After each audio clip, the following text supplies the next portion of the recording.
If you're a fan of Hong Kong cinema, you've accepted that most of the time English subtitles are terrible. But it doesn't have to be that way.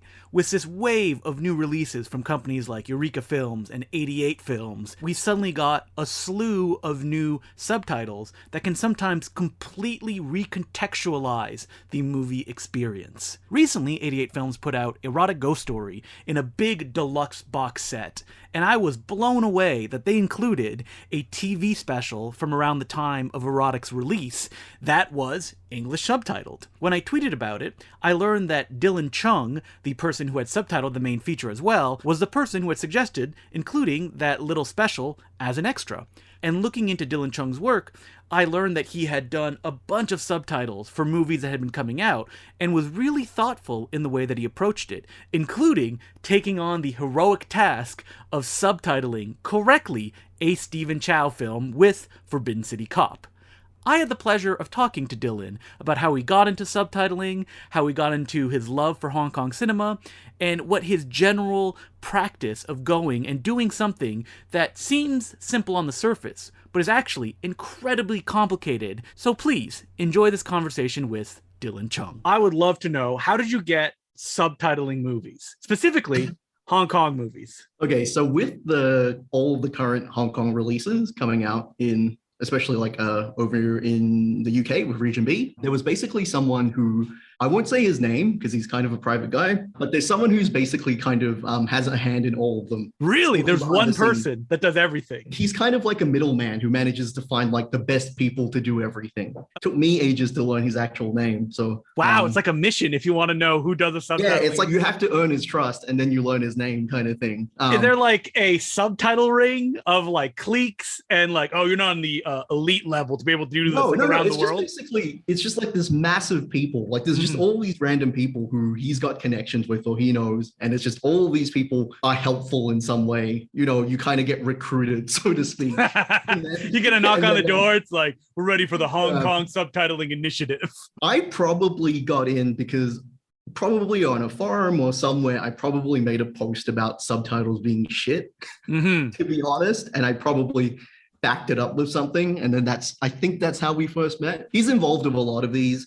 He knows a lot of people, and then people kind of, if you kind of get to know him, he brings you in, and yeah, so that's how it happened specifically. I've never heard of this mysterious figure. Now my attention is peaked. If you look in all the special thanks, he's got a credit in all of them, and it's under his like online handle. So has he been around since like the Hong Kong Legends days of, DVD I'm not sure. production? I don't actually know, but he seems to have, he seems to know everyone. So he's definitely been around. And that's why I don't want to, Mr. Arkadin style I'm not meant to say. So I'm just going to say there's this guy, he kind of knows everyone. Everyone gets roped in to do the things they're good at. That's kind of how it works. And before that, had you done any subtitling? Like what career path were you going down? Well, I had done a bit of sort of, so locally, there's been a few kind of productions I've worked on, just independent films and short films, where on the off chance where because someone knows I speak Cantonese fluently, they're like, we've got a character who speaks Cantonese.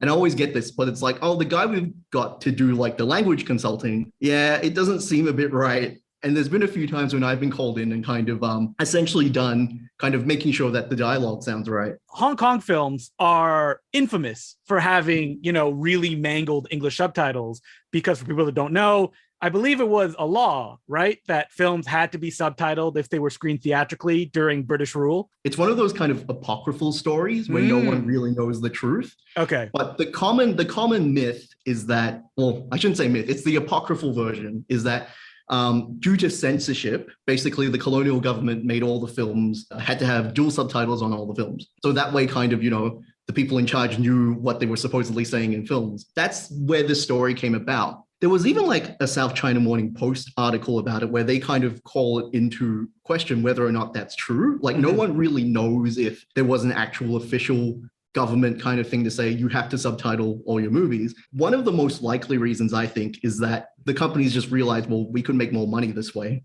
Yes. I really think that is probably one of the reasons. I mean, but that's the thing. I feel like there's all this kind of colonial censorship stuff that we still don't really know about, whether or not something was done officially or if something was done kind of, like not so much a black ops, but something was done like secretly or without doing it officially, like it wasn't put on paper. Because I've been fascinated of the research I've done into like Taiwanese cinema, which they were rarely English subtitled. And because of that, a lot of those films have completely disappeared. So, because you brought up Taiwanese films, I'm really kind of, because you probably know more about it than I do, but it seems that there's so much of them. Like they have such a really, like a fairly robust kind of film preservation over there. But then like all the time, you'll see some random, like really cool kind of monster movie poster or some fantasy movie. Nobody knows what the hell it is. And then you even see it in kind of Chinese language forums and on Chinese language social media where someone will post this random Taiwanese poster. It's like, someone please tell me about this movie. I have no idea what this movie is. And it's just like such a shame. There's someone ever since I announced Thrilling Bloody Sword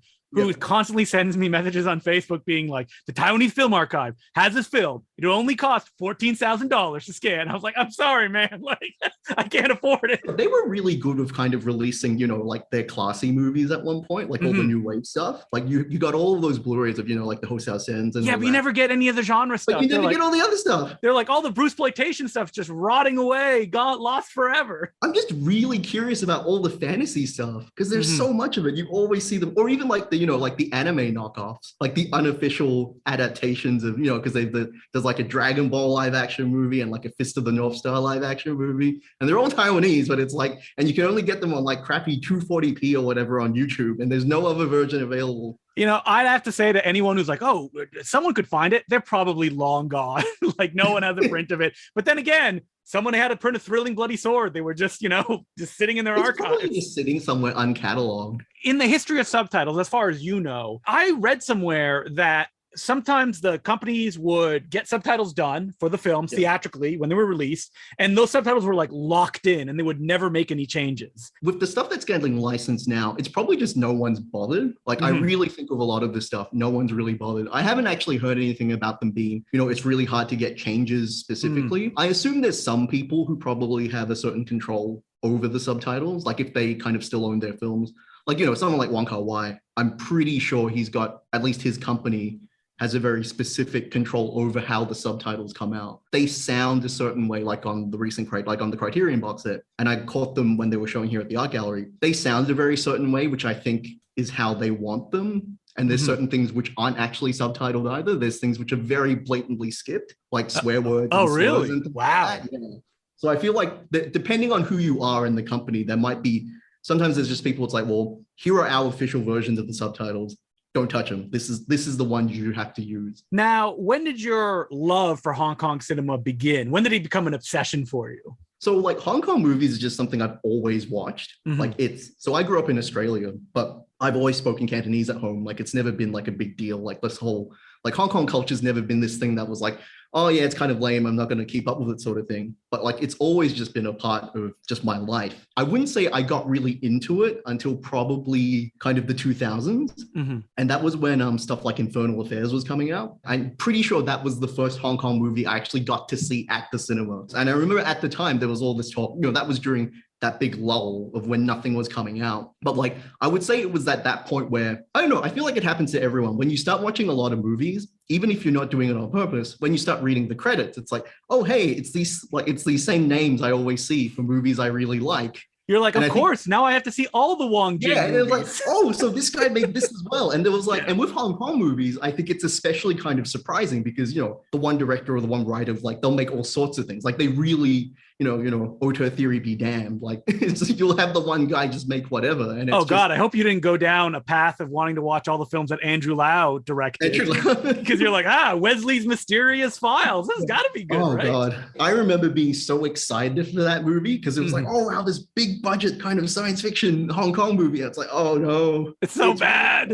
It's really bad. I mean, Andrew Lau, I remember reading an interview with someone that worked with him, and they said that he was just a guy who was like, all right, let's just go do it. Doesn't matter. Let's just go do it as quickly as possible, and then we'll move on to the next thing. I think Andrew Lau is a very good cinematographer. Like, I think his movies always look really good. And he probably is just like a very good sort of, gun for hire kind of director. Like, I don't think I'm an Andrew Lau completist, but just thinking of the movies he's done, it's sort of like, yeah, there's not really anything to them, which I think Oh yeah, that's an Andrew Lau movie. They're all really slick. I'll give him that. Yeah, and he did kind of start a bunch of trends because he directed the early Young and Dangerous films, didn't he? Yeah, he did all the Young and Dangerous and he films. did the CGI like Storm Riders movie as well. He did Storm Riders and Man Called Hero. And then he also did The Duel, which is part of that like CGI trilogy. Oh, People listening to this are like, what are they talking about? It's like, you got to be deep in that Hong Kong cinema knowledge. The Duel is such a strange movie as well because it's also kind of a sequel to Forbidden City Cop. The character that Nick Cheung plays in it is also one of the Forbidden City cops. I can't remember if he's also like if he has the same like number. And there's a few of them. There's another one. There's like a Louis Koo starring one like later on made specifically kind of for a mainland Chinese market. And that one again was, this is essentially another Forbidden City Cop sequel, spin-off, whatever. So when you got that deal with the mysterious figure who gives out those subtitling jobs, was there a particular like film or even series of films that you really wanted to work on that you thought I could bring, something that these subtitling jobs have never had? All of that early lot of films, there was all those Jackie Chan movies. I really wanted to do Operation Condor because that is my all-time favorite Jackie Chan movie. Like, I don't care what anyone says. It's better than Armor of God. And that's going to lose me followers. And really? I don't think many people would argue that with you. Armor of God is a film Armor of God is so beloved, and I'm not... Armor of God has like a great ending, but like leading up to that, it's pretty, shaky. I watched that a lot as a kid. Mm-hmm. And then when I revisited as a much older man, it was like, I don't know what I saw in this. There's a lot of filler in that movie. But to be fair, I think a lot of even the great Jackie Chan movies have a lot of filler. I mean, that's not to be fair. That's just you have eyes and you've seen the film. It's all the stuff around it is really great. It's like, and you always see him hurt himself in the most spectacular way. I mean, Armor of God, he also got injured early on, which I think hurt the rest of the movie. And then the climax had to be different. Yeah, that's why they even have to cut away from the music in the end credits when they show you the NG shot of him just lying in his own blood. Yeah, because there was a lot of Jackie Chan movies coming out. And I just personally really wanted to do Operation Condor because at the time, because I wasn't in on this right away, City Hunter had already come out from Eureka. And I watched that because I normally don't watch it with the English subtitles. Why would you? And I watched that with the English subtitles just to see, because I remember they made it was like a really big deal. It was like, and they even subbed, the song in the middle. Was it the Gala Gala Happy song in the middle? And so I kind of watched it with English subtitles and I'm like, this is really stilted for a very kind of light movie. That was kind of the main thing I had sort of realized, is that a lot of the times, whoever's writing the subtitles, like Cantonese, but Hong Kong Cantonese especially, is very colloquial. It's really kind of very casual. And a lot of times from what I've seen from the English subtitles, it's like, yeah, these people don't sound like how people talk. Cantonese is that is like the epitome of sort of, really casual language, is like Hong Kong Cantonese. But how does that casualness translate to the English equivalent? I think the hardest thing is that one thing is that because Cantonese is full of slang, it's always trying to find the right word, because you don't want to lay it on thick. If you do it too much, I think, because in English we don't really, it's not at that same level of constant slang or use of idioms and that. Mm-hmm. But in Cantonese it is, and in Chinese in general, it's just there's a lot of slang, there's a lot of idioms. For me at least, I want to give the English language audience as close to the same experience as if you understood the language. That is my kind of philosophy behind doing the translations. It's like, this is which is what I've always thought was kind of missing. That's why you get a lot of people when they're watching kind of the current batch of movies now with the new subtitles, and they're like, I didn't know that this part was supposed to be funny, or I didn't know that, someone speaks that way, or this is really serious. Like, I think that's kind of what I wanted to really rectify, was like, because it's really important how someone speaks and then how you put that when you're reading it. Do you think of any particular example of a sentence that you would translate into English or struggling with it to get sense out of it? I think it's usually idioms. So I can give you a good example with Magnificent Butcher. I forgot who in it. Somone speaks almost exclusively in idioms, but a lot of them are quite obscure. And they actually have English language equivalents. And I think one of them was something about the lion's den. I actually ended up using it because I couldn't think of a better version. It was to something the lion in the lion's den. I can't remember, but I had personally never heard of that expression before. But it was an English expression. And I even looked it up and it was like, is that really a thing? Is that really something people say? And it was like, apparently it is. And it's like, well, I guess that's what it is, because the Chinese version even makes less sense if I translated it directly. And that's also another thing, like with idioms, if I can, I try to translate them directly, because I still think even if you don't have that in English, we don't have that in English, you can still make sense of it. And Right. it gives it that kind of, it adds that extra flavor to it. But with this particular one, like the actual Chinese is something like to break ground on a person's head. Even I don't really get what that means. Yeah. And so I remember looking it up. It's like, oh yeah, oh, it's to beard the lion in his den, which is, again, I have never heard of this expression, but it's an actual English expression. So that's probably the one I'll always remember, because it was like, I have no idea what this means in Chinese or in English. And what are some of the like mistakes you see people make when they do subtitling Cantonese to English? I can't really think of any specific mistakes, but I do know that people skirt over certain details. When there's certain like kind of maybe cultural or historical references, they tend to just kind of skip ahead, or they jump over that. So like you don't really miss anything, but I've noticed it's more of an absence of things which aren't translated more than things which are translated incorrectly. If there is anything that is translated incorrectly, I think this is one of those compromise things. It's swearing. Cantonese swearing it's a whole thing unto itself. It's extremely colorful, and there's already so many words for the one thing, and they can be verbs as much as they can be adjectives. And so I think just sometimes, with swearing, it's how do you translate that? Because it doesn't have like an equivalent in English. Exactly, you can't. Like, there's just no real way of doing it, and you're always kind of like, well, I guess you want to match the tone and the level of severity. But that would be the one thing which I say, yeah, I never feel like the swearing is right. I always think of French Canadian swearing is tabarnak, calice, esti. You know what those are? Those are just items in the church. That's all it is. So it's like no equivalent in English. So polite. Yeah, it's like fuck. Because you hear somebody like, will mix them together as well and be like, esti tabarnak. All that means is like, those objects in the church, but they're just together. So it's like, how do I translate this? I guess fuck. Like, that's what all fan subs do. Are those exclusively French Canadian? I think it's exclusively French Canadian. Like, if you went to France and they wouldn't know what that means. Like, they have no idea what you're saying. Well, that's the thing. It's like, there's lots of people who speak Cantonese in mainland China. You go to the south of China, in Guangdong, that's what they speak. But then again, it's like there's that massive difference of once someone opens their mouth, what kind of Cantonese they're speaking. And it's like that similar thing with like, that French Canadian French just now. It's like, that sounds French to me, but obviously if you go to France, they have got no idea what you're talking about. So you get your first job subtitling.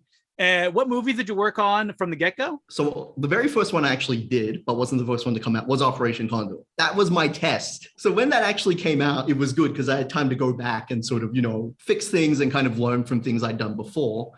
I think the first thing that made it onto a disc was I did the theme songs for the Once Upon a Time in China movie. Because for some reason, the person who actually did the subtitles for those didn't translate any of the songs. And there's like the blind man in the second movie who has like the bit in the middle with the montage. And I did that song as well, which I'm pretty sure was the first time anyone had actually translated it. And that was already really hard because that is very specific kind of opera language. Yeah, so that was probably the first thing I did that made it onto a disc. And then I think it was probably Last Hurrah for Chivalry, probably the first full-length one. Now, do wuxia films present a different challenge than like more modern day films when it comes to doing the subtitles? Yes. Again, it comes to idioms again, because people speak a certain way in wuxia films. Okay, here's the thing. So with a lot of Hong Kong movies, even really serious period films, the main characters tend to speak normally, and it's kind of the villains or kind of side characters around them tend to speak a bit more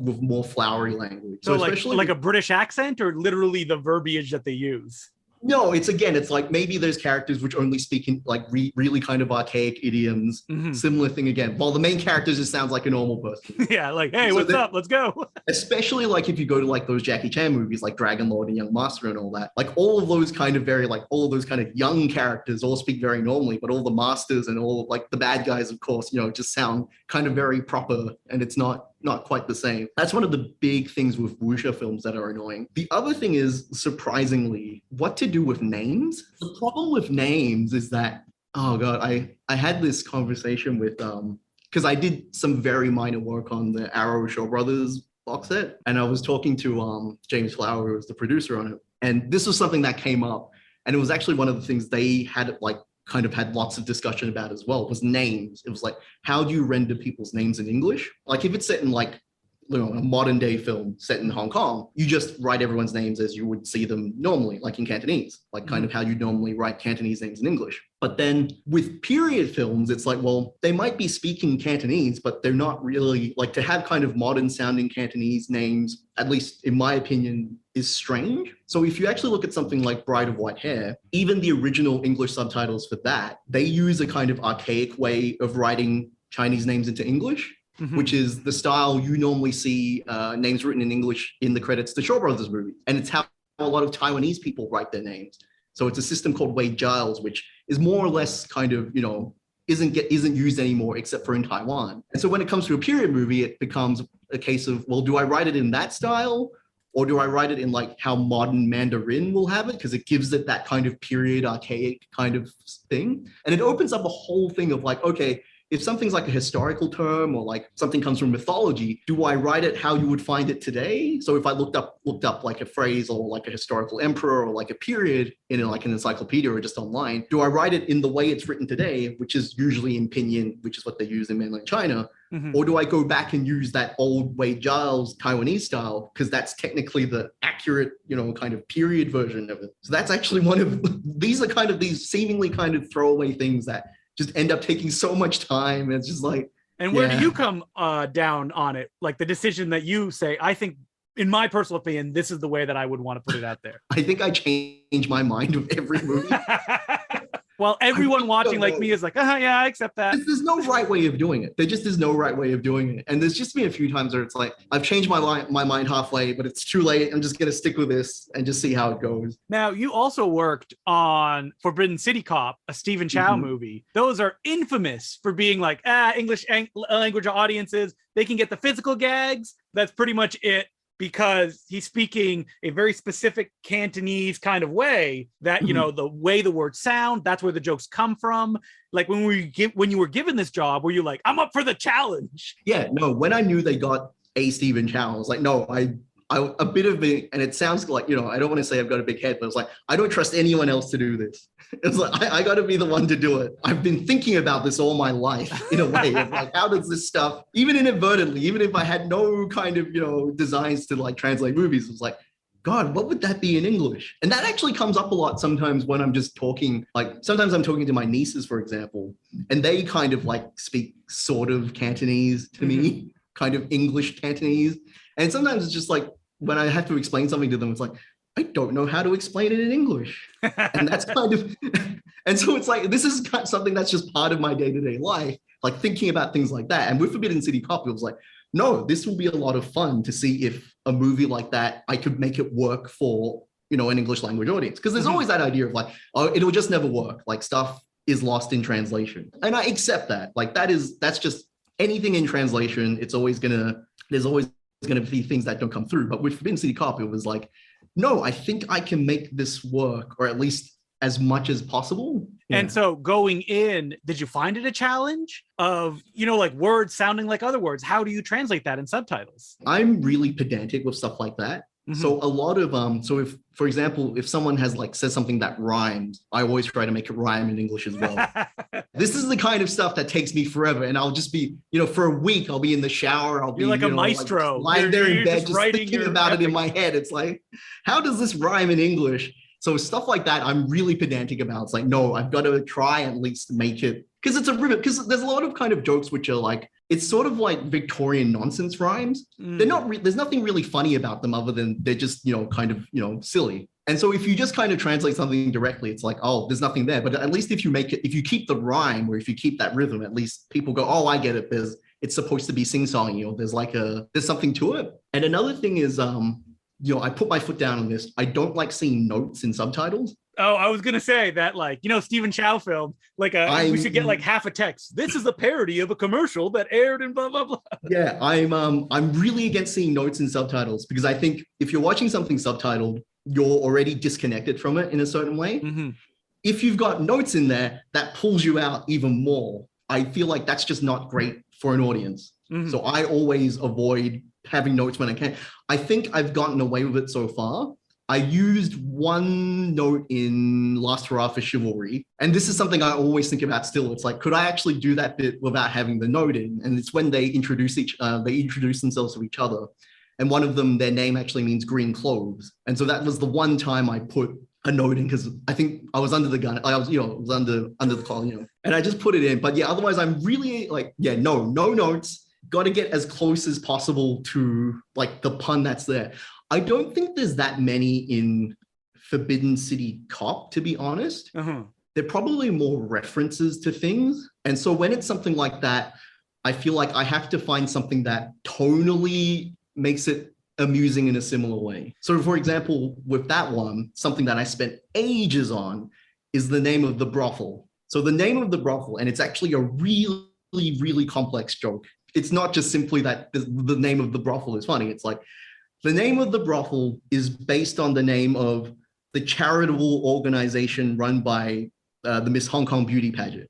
Okay. So once you've been in Miss Hong Kong, you kind of become a part of this kind of alumni charitable organization. And the name of that organization translates to something roughly like, an elegant gathering of smart and intelligent women. So that's what the name of that organization is. And the brothel in Forbidden City Cop is based off of that, but it's been reversed, where it's basically a gathering of, intelligent men to discuss literature and art. Like that's kind of the implication. Yeah. And I think I ended up going with something like Literati's Colloquy, or something really just kind of, it's so kind of flowery and decadent that it's silly. Because there's no way for me to really give that information to the viewer. Give that information out. Yeah. And so this is when it comes down to, okay, they'll never get the reference unless there's a footnote. So what do you do then? Well, obviously you just have to at least try and make it funny still. Because I feel like that still is funny, because it's just kind of, oh God, it's so absurd that the idea of brothel has such a kind of literary name. I should say that there's an audio commentary on the 88 Films disc to any listener to this. It's like, I wish I could get the references, by Frank Jang. And he actually lets you know the references, like, oh, this is this actor, this is a reference to this. So you do have that kind of like context there. It's just, I think with the audio commentaries, it's like, I think that's when you become a fan of the movie, or you want to learn more. Those are the kinds of people, or, people who are just, kind of movie fiends, are the people who listen to commentaries. Even for a lot of people who buy these movies, I'm really curious what the ratio is in terms of people who listen to them. Because some of those commentaries are really good. But I'm just wondering how many actually, because like with something like Story of Ricky, there's like 4 or 5 on there. I do listen to a lot. And what I do is I just rip them to an MP3, throw them on my phone. So I just listen to them without watching the movie. Oh yeah, that works. So it turns into like a podcast. It's just another podcast for me to listen to. Oh yeah, podcast. Yeah, no, that actually works. That's a pretty good idea. So like if I threw something at you and 88 Films was like, hey, we're releasing Fist of Fury 1991. Then would you be like, oh my God, how am I going to subtitle this? Because isn't Stephen Chow like, early on when he was doing like All for the Winner, like the joke was that he was kind of like a country bumpkin, right? Let's take a Stephen Chow tangent for a moment, because I really want to talk about Stephen Chow. So Stephen Chow actually, and this is something I don't know if they actually talk about in the commentaries for Forbidden City Cop, but I feel like it's something they should have touched on. Like when that movie came out, his career is already slowing down. So that's like just in context of where that movie sits in his filmography. It's like at that point, he's already slowed down a lot. And he's making that transition to more being behind the camera rather than being in front of it, which is something very unique about Forbidden City Cop, is that is one of the few kind of Stephen Chow movies where he's not in every scene. Most Stephen Chow movies, especially at the height of his powers, it's really hard to find a scene where he's not in it, because he's the moneymaker. Everyone's just going to go see Stephen Chow. You can't have a scene where Stephen Chow isn't in it. But so much of that movie, especially near the beginning, he's not really in a lot of it. So you can already see there's like a bit of a shift into how he sees himself or what he wants to do. But he kind of starts off, so his kind of initial screen persona, and this is the one that makes him really famous. Have you seen Love on Delivery? I have. Love on Delivery. That's kind of what his initial kind of screen persona is, and the one that everyone still really loves. He's kind of like a slacker. He's like this slacker. He's kind of a bit smarmy. He's a bit of an underdog. And that's what he actually starts off as. Like, I think that's his initial kind of persona. But then he does All for the Winner. And that's actually, so he's not actually famous before All for the Winner. It takes him ages to actually become famous. Like, he languishes on TV. Yeah, because he does like a Donnie Yen TV movie. He's in Just Heroes, the John Woo film. because he was friends with Tony Leung and they joined TV together. And like Tony Leung gets famous really quickly, but Tony Leung, as we know, is very good looking and a very good actor. So that kind of is like, yeah. And Stephen Chow isn't not good looking. He's just an ordinary looking guy. And at the start, he wasn't necessarily doing comedy. He does 2 TV shows which kind of make him popular but not famous. So he does one called The Final Combat and The Justice of Life. And you can see a lot. The Final Combat's directed by the guy who directed Love on Delivery, right? Yes. Okay. Both of them are. And both of those TV shows, you can actually see a lot of gags he ends up reusing in his kind of early movies. And so if you're a big fan of Stephen Chow, they're worth seeking out because you can kind of see this is where Stephen Chow really begins, even if he's not Stephen Chow yet. It's just, you can see him already kind of perfecting that kind of comedy. And so he starts off as kind of this smarmy slacker kid. Then he does All for the Winner and just blows up. Now, in All for the Winner, is he still the swarmy slacker? No, he kind of plays that country bumpkin. Yeah. He's kind of completely, it's a bit of a change.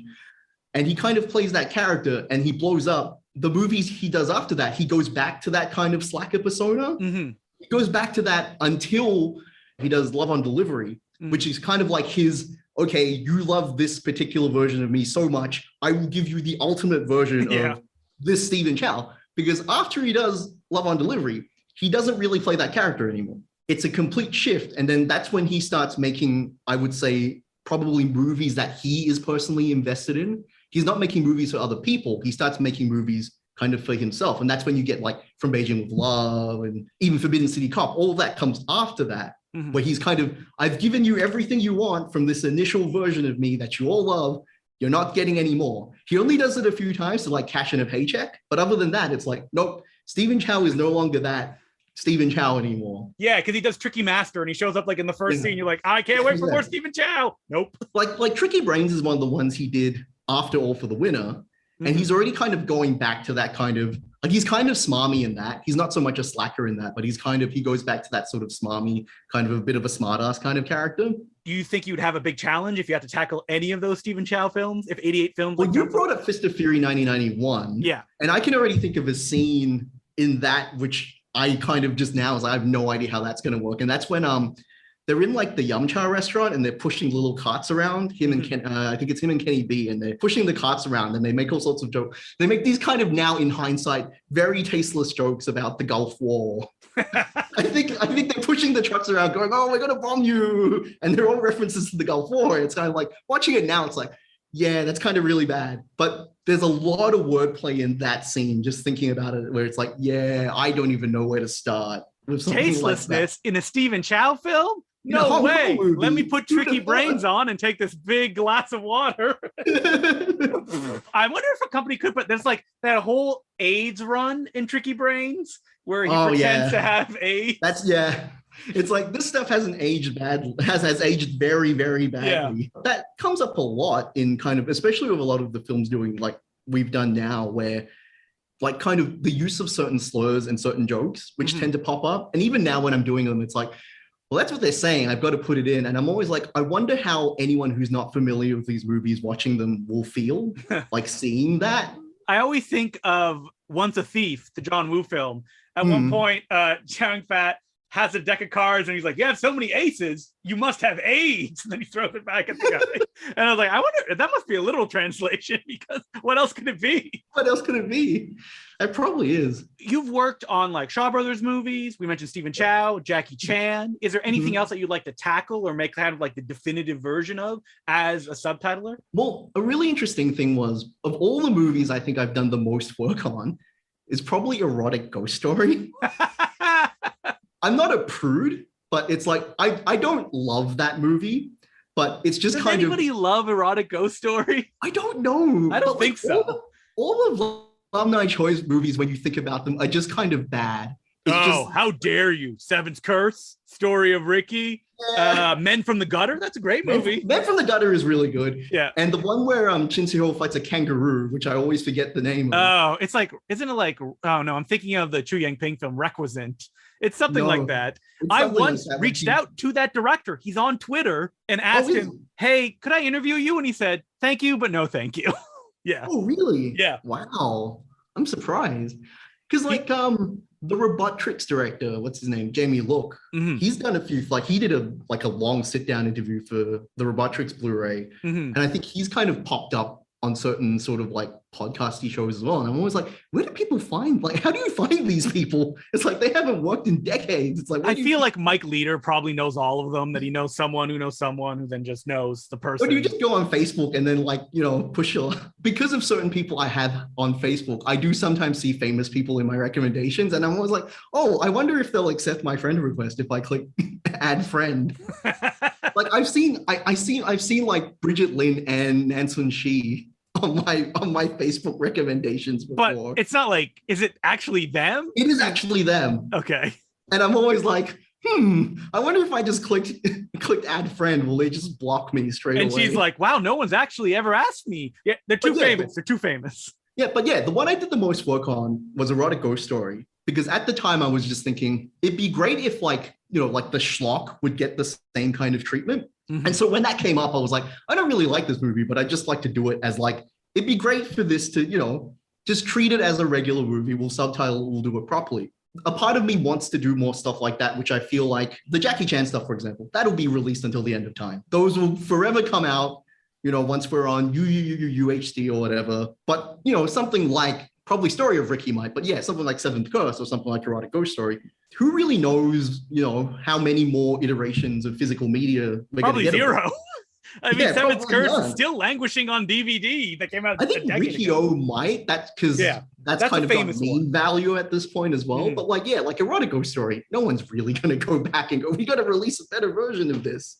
And so that was just a case of like, oh, this came up and it was like, yeah, you know what? I'll do it. I'll do like a proper, completely no-nonsense job with this, which it probably wouldn't otherwise get. So that's part of what I'm interested in doing now. That wouldn't otherwise get the same treatment. I recently saw on Twitter, someone posted a thread of like comparing the Eureka translation to the Criterion one of Once Upon a Time in China. And they're radically different in the way they convey information and what they skip over. And you pointed out that Criterion has more of a just get to the facts kind of way to translate stuff. Yeah. I don't know if it's like purely kind of American subtitling, because I know things have come out before, like with the Blu-rays that BFI put out in the UK. People have pointed sometimes the language in that is very like explicitly British English, which I tend to use just because I'm doing region B discs, then they're coming out from, companies in UK. It's good that I can use British English because it's a bit more colorful. And I was actually talking to someone on Twitter about this the other day, where it's like proper kind of American English is a bit sort of conservative. Like it's very to the point. At least with British English, there's kind of a bigger wealth of kind of idioms or phrases, or even like the word bloody is sort of, I don't know what I'd do if I couldn't use that word. It's a great word. Yeah, there's no other word. Like if I had to do like a purely American English version of a film, it's like, I don't know what to put in there. What would I replace with bloody, for example? So when I was doing the new translation for Bride of White Hair, so normally I don't actually look at the previous English subtitles. So whenever I do anything, it's from scratch and I'm doing everything by ear. So so that's another thing as well. A lot of, especially older subtitle sets, tended to be someone grabbed the Chinese subtitles and just translated that into English. Oof. That's why there's a lot of discrepancies. But I'm always doing everything from scratch. On like the really older movies with really bad audio, sometimes I have to listen to the same scene over and over again just to kind of like, I think that's what he said. I guess that's what he said.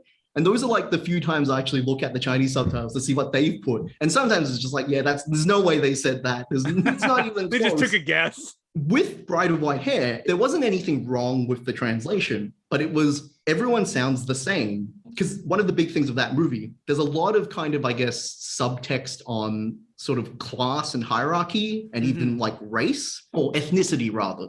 So kind of like the idea that like the Wu-Tang Clan are kind of, they're sort of very high and mighty and they speak very flowery as well. Like especially, like all of like those kind of aged masters in that movie, they all speak a very certain way. And then the younger characters, again, something we kind of touched on, like Leslie Cheung and that all speak kind of normally, but all of like, their mentors and their teachers are kind of, they speak in this very kind of rigid kind of way.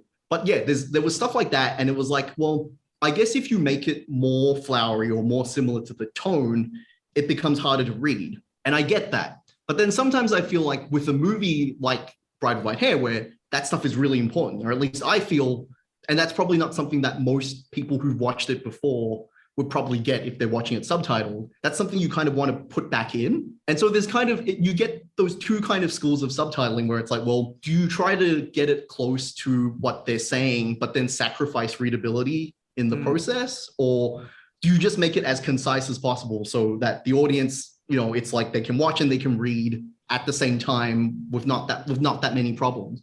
And I think with Criterion subtitles, they tend to go for that just as it's a safer kind of marketing thing as well, because you don't want anyone to kind of go, I have no idea what anyone was saying.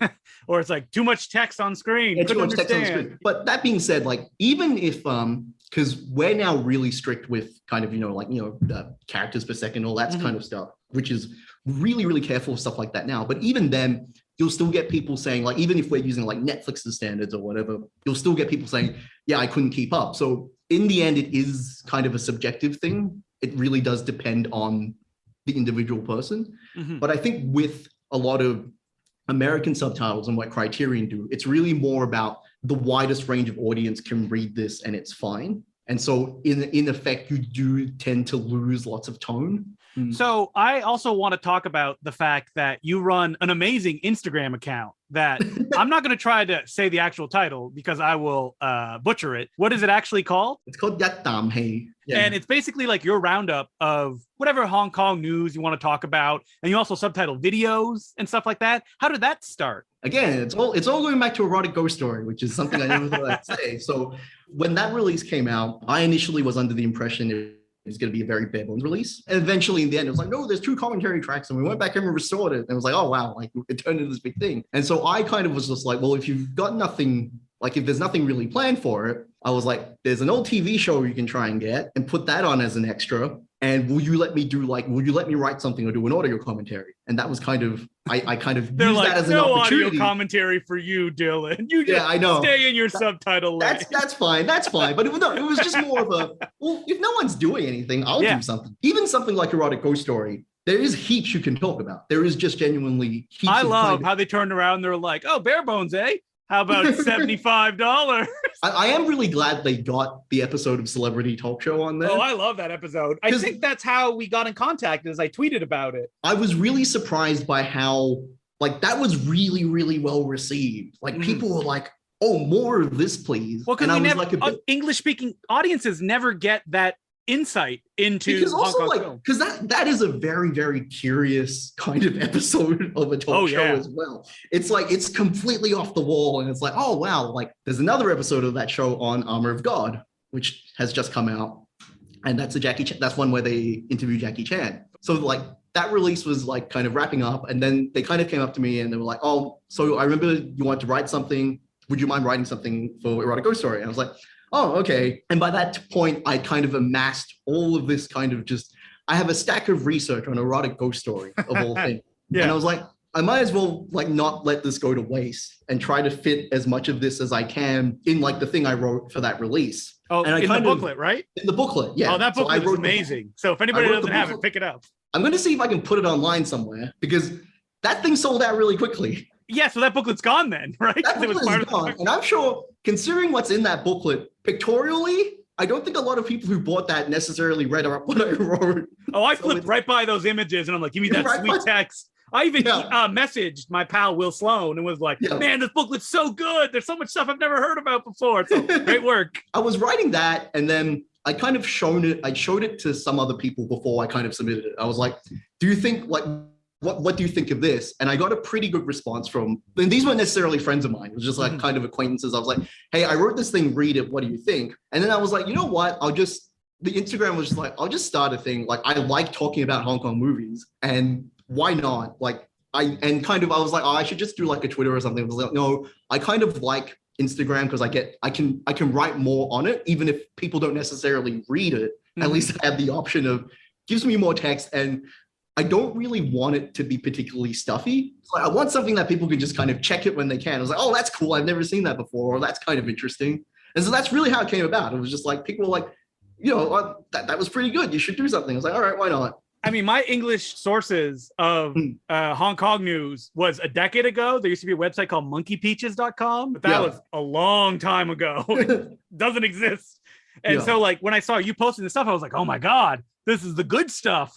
Because you did subtitles for like a 10-minute little mini documentary on Johnny Toe talking about his process where he's interviewed. That was the first thing I did because I was like, I might as well open with something good before I run out of material. But it's just, oh God, it's time consuming. As you probably know. I can't even imagine how time consuming it is, especially when you don't have that kind of like, you don't have 1,000 people liking that Instagram post either for that instant gratification. Someone's chucked it up on YouTube. I'm surprised. And they've credited me, which is like, that's nice. Interesting. Yeah, that was nice. But I was like, you could have asked me. I would have given you a better file.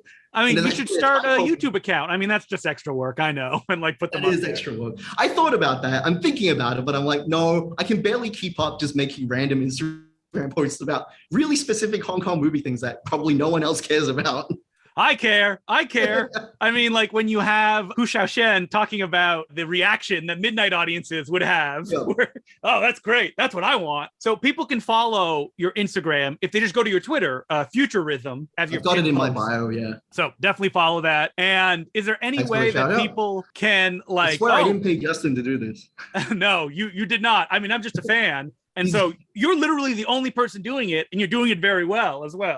So like, as someone who has read like auto-translated articles being like, is that what Choi Hark said? I don't know. It doesn't sound right, but whatever. I got no other sources. That it's great because you're like a fan and you know this stuff and you speak the language so you can actually understand. Speaking of Choi Hark, is he as like difficult to understand in interviews as I've heard some people say he is?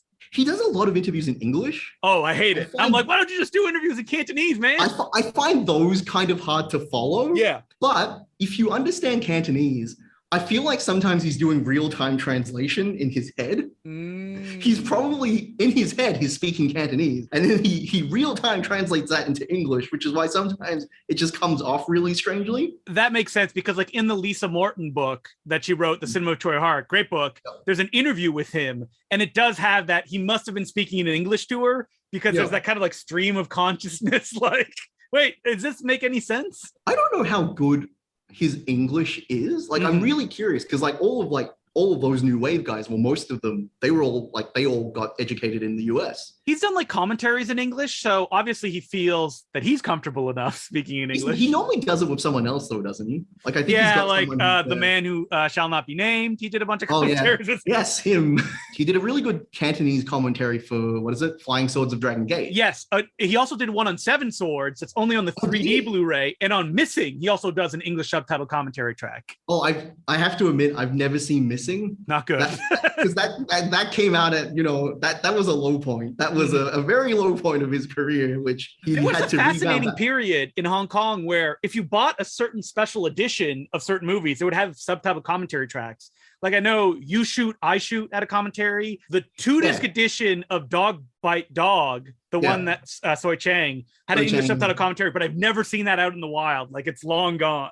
I think I might have that. I got to check. I didn't know that had a commentary on it. Yep. So because you brought up You Should, I Should, I think all of those Pang Ho-chung movies, I think he's done a commentary for all of them. How disheartening has it been to see Hong Kong directors, speaking of Pang Ho-chung, have to react to the political situation where you're like, no, what are you saying? I'm not saying this just as like for comfort reasons, but I think a lot of people say things because they just want to be hired. I think most people probably don't really care that much, but it's just a matter of, well, this is the market now. This is the situation. I have to pick a side or, I'll be kind of sidelined. I mean, there's only one side they can pick if they want to continue making movies. Yes, that's right. But then that brings up like a lot of people who don't say anything at all. And then you're always kind of like, well, why is it okay for them to not say anything? And why is it that some of you who I feel like you would be fine not having to say anything, but you have to go and make a show of it? And that's where I'm always a bit kind of like, is it because they have dirt on you? Like, I'm not saying that people can't be patriotic, but it's just, why is it that you of all people, for example, you have to do all of this and then someone else can just, they never say anything at all. They're not on social media. Well, you would think that like Pang Ho-chung would just not have said anything. Well, he's done. He's moved to Canada. I heard that. Like he moved to Canada because he couldn't get movies off the ground. So even though he sold himself out in an attempt to make more movies, I think he did it in a really bad way because his fan base was always relatively younger. And they were like Hong Kong. I mean, that's Yeah, all Love and the Puff is about. I thought him doing that was a very, like, that was just, you did not think this through. But then in the end, he moved to Canada. So yeah, and now he lives in Canada supposedly. Yeah, what does that mean? Yeah, you can go and try. Couldn't even get a movie off the ground. It's almost like these organizations, even though that you give whatever they want, it doesn't matter at the end of the day. But he was trying to make a wuxia film. Yeah, he wanted to make a big, which is so funny because it's like there are so many mainland wuxias that are coming out. Well, he wanted to do Deer in the Cauldron, which is what Royal Tramp is based off of, the Stephen Chow movie, which is. That's kind of a very special wuxia because the main character in that is not heroic at all and doesn't know martial arts. He is like Stephen Chow.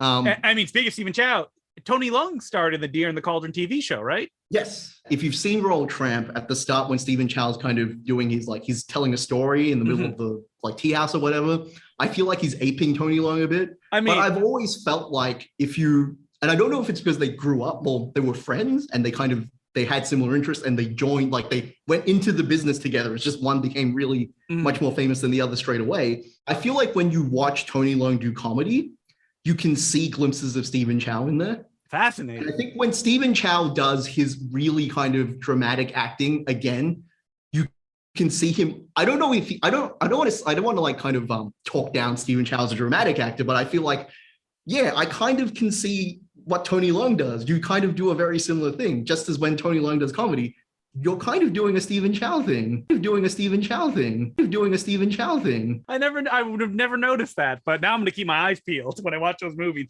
I mean, the issue with Stephen Chow is now Tony Leung has made a big Marvel North American movie. Unfortunately, Stephen Chow cannot shoot films in Canada due to, his triad his supposed triad connection. Yes. Which, depending on which tawdry tabloid you get your news from, is like all over the place in terms of how deep he is in them. Really? So like Stephen Chow, is he like great tabloid fodder in Hong Kong? This is the sad thing as well. Like so much kind of Hong Kong movie news and information is oral history and also comes in these kind of tabloids, which a lot of them you can't get anymore. And so there's all of these great stories which are lost. Like I was going through the like records of something one time and I found out, and I didn't know this was like new to me, and this like in the last few years, I found out at one point Stephen Chow was going to make an Ip Man movie. Really? Yes, directed by Jeff Lau. Wow. And that would have been like in their prime, I hope, not like current Jeff Lau. Yeah. No, not current Jeff Lau, but at one point Jeff Lau was going to make an Ip Man movie starring Stephen Chow. And it's like, no one's ever talked about this, but it's there in writing in kind of like these old newspapers and these old magazines. Like obviously it was big enough at some point. Now, have you heard the story of Wong Jing getting his teeth knocked out? I remember reading that somewhere on a forum. So many people had their teeth knocked out. Eric Tang, I know, has the big one where he was properly kind of beaten up by thugs and then was hospitalized. Wow. I never heard that story. That would be like a great sort of just massive, kind of rabbit hole to go down. Dylan, do it. Put it in a book. Like the underground, the tabloid history of Hong Kong cinema. Hong Kong triad stories. Well, maybe not the Hong Kong triad stories, but like, they're involved in it. But even like stuff like, there's the really early, there's that China White movie where it was like, everyone was held at gunpoint and it was supposed to make that. Really? That's the Ronnie Yu film, isn't it? That's the Ronnie Yu one made in Amsterdam, yeah. I did not know that everyone was held at gunpoint. The producer on that was the really, really seedy guy who became Jet Li's manager and then was shot. What? So there's like this, it's like a whole thing there. Yeah. Oh man, I want to hear all these stories because I don't know any of them. I feel like you could say something like, everybody knows this, right? And I'd be like, I've never heard this. Oh, the Jet Li one is insane. Like that one's, you could do a documentary on that alone of just. Are there any kind of like pockets of cinema that you love out of Hong Kong that you feel hasn't been covered in like English friendly releases as far as like in the UK or like special editions and stuff like that? Definitely. So like in the, this would have been like the 80s, you had, I never remember his English name. Is it Donald Mack? The guy who directed Long Arm of the Law. He was a really prolific producer and he made all of these kind of very gritty kind of, some of them are supposed to be sort of, realistic and serious dramas, but they kind of just turn into melodramas. But they're all very much like cut from the same cloth as things like Long Arm of the Law. These very sort of attempts at serious cinema, which are just really gritty and overly kind of melodramatic. So there's all of this stuff there, which I feel like even in Hong Kong doesn't really, like it would have been a really big part of, the cinema culture, but then people seem to have just forgotten about them. Like people always just talk about Long Arm of the Law. Like, yeah, but none of his other movies, like that was the one movie he directed, but then no one ever puts out the other stuff he's produced. Because he also, like, he produced Sex and Zen. That's one, I would say, one sort of thing I would like to see more explored, because just as like an accessibility thing, because that's like this whole weird kind of period that no one talks about. Because, you know, people will always talk about Shaw Brothers and early Golden Harvest and that. And then you get to the 80s, which is interestingly when kind of Hong Kong people see Hong Kong as being most prosperous. And all of those movies are sort of like, yeah, no one really knows what they are. It's like, oh, people will say Police Story and, you know, all those, but then no, you've got all this other stuff happening as well. Like, you know, all the like the Sammo Hung produced movie is like the sort of ones which came off after Lucky Stars and all those. Like License to Steal? Is it like in that era? Yeah, or like, was it Pom Pom? I think it's called. I mean, I want a Blu-ray of Pom Pom and Hot Hot, which has like one of the greatest gunfights. Pom Pom, please. All the Pom Poms, all of that kind of stuff, which is just like, yeah, like no one. I feel like genre fiends would really get in on that, because those are just insane. Yeah. I mean, listen, I like genre fiends will buy anything those companies put out. They make it a big box set. There's a booklet. Yeah. They're like, oh yeah, please give it to me. And then I guess the other thing which I would like to see more of, and just anywhere, is like the Hong Kong New Wave stuff, like the actual Hong Kong New Wave stuff, because you couldn't get it forever. Now and then kind of reappears. So we got Cops and Robbers, and there's like Man from the Brink. Did somebody put out the Sword? Yes, there's the Sword. I think it's an upscale though, but like at least it's coming out, so people know this movie exists. Give me and then Criterion are doing Boat People of all things. Give me the Troy Hark, you know, the Chaos Trilogy, as the French company called it.